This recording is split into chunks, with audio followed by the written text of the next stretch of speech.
नमस्कार दोस्तों, आज हम लोग नेपाल देश में आ चुके हैं और हम वाया बनबसा, उसके बाद शारदा बैराज को क्रॉस करके अभी हम लोग हैं ब्रह्मदेव नेपाल देश में, जो कि जनपद कंचननगर में है। ये कंचननगर जनपद नेपाल देश के तराई क्षेत्र में आता है और यहाँ पर हमारा सिद्धपीठ, सिद्धधाम, सिद्धनाथ महादेव, सिद्धनाथ बाबा का मंदिर है।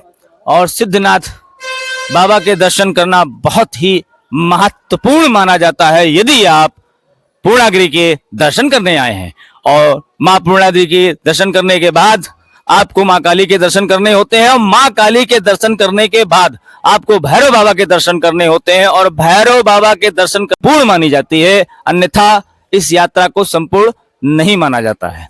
तो ये भी आप जान लीजिए और इसका विशेष ध्यान रखिए, जब भी आप माँ पूर्णागिरि के दर्शन करने आए तो यात्रा का पूर्ण लाभ उठाएं और यात्रा संपूर्ण करें। आइए बात करते हैं यहाँ मौजूद पंडित जी से।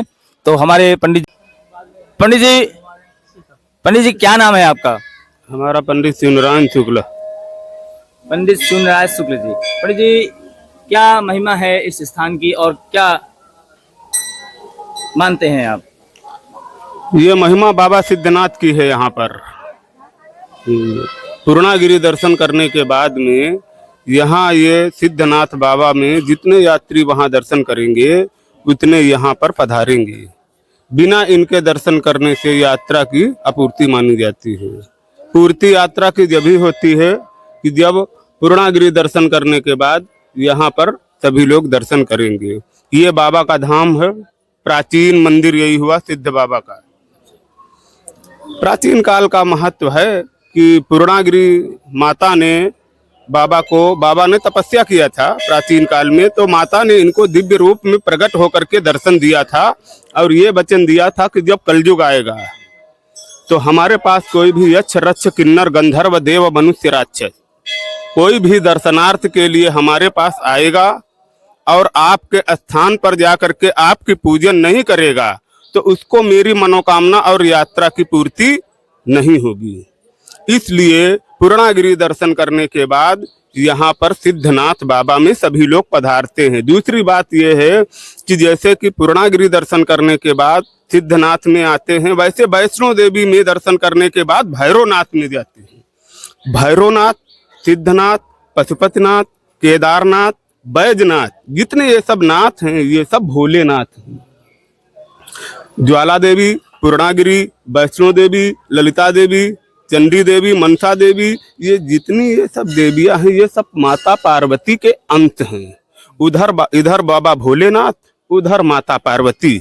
इनकी दोनों की महिमा प्राचीन काल से चल रही है। जहाँ शिव है वहाँ ही शक्ति है। शिव और शक्ति, प्रकृति एक दूसरे से अलग नहीं हो सकती। जैसे एक शिवलिंग है, नीचे का अर्घा माता पार्वती, ऊपर का अर्घा बाबा भोलेनाथ। इनकी यही कहानी, यही महिमा है, यही बाबा का चढ़ावा है, यही प्राचीन मंदिर है।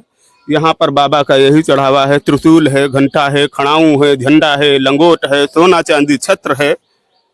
ये बाबा का प्राचीन स्थान हुआ, ये बाबा का धूना हुआ। बाकी आगे के सारे मंदिर निर्माण स्थल हैं, लेकिन मुख्य दरबार बाबा का यही हुआ।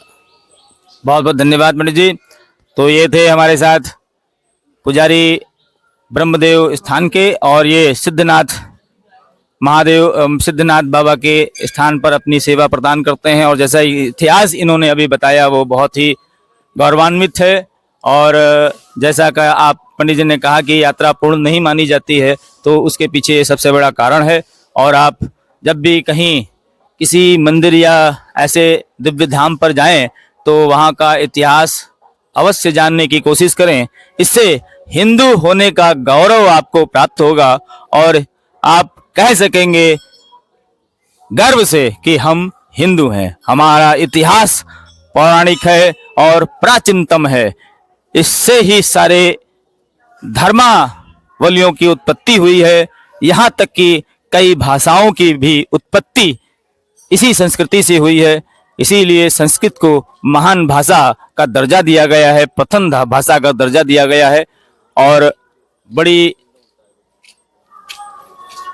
महिमा होती है उस व्यक्ति की जो इस बातों को जानता है, क्योंकि हम सभी लोग ऋषियों, मुनियों और तपस्वियों के मूल निवासी हैं, उन्हीं के स्थली पर रहते हैं। तो ये गौरव अवश्य प्राप्त कीजिए, क्योंकि इतिहास जान करके किसी भी चीज पर कोई भी बात कहना ये बहुत जरूरी होता है।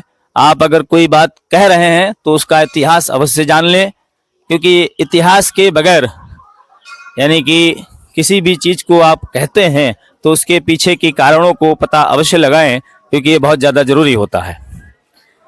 तो जैसा कि आप लोगों ने देखा, अभी हम लोग सिद्धनाथ मंदिर पहुंच चुके हैं। बहुत बहुत धन्यवाद। जय हिंद, जय भारत।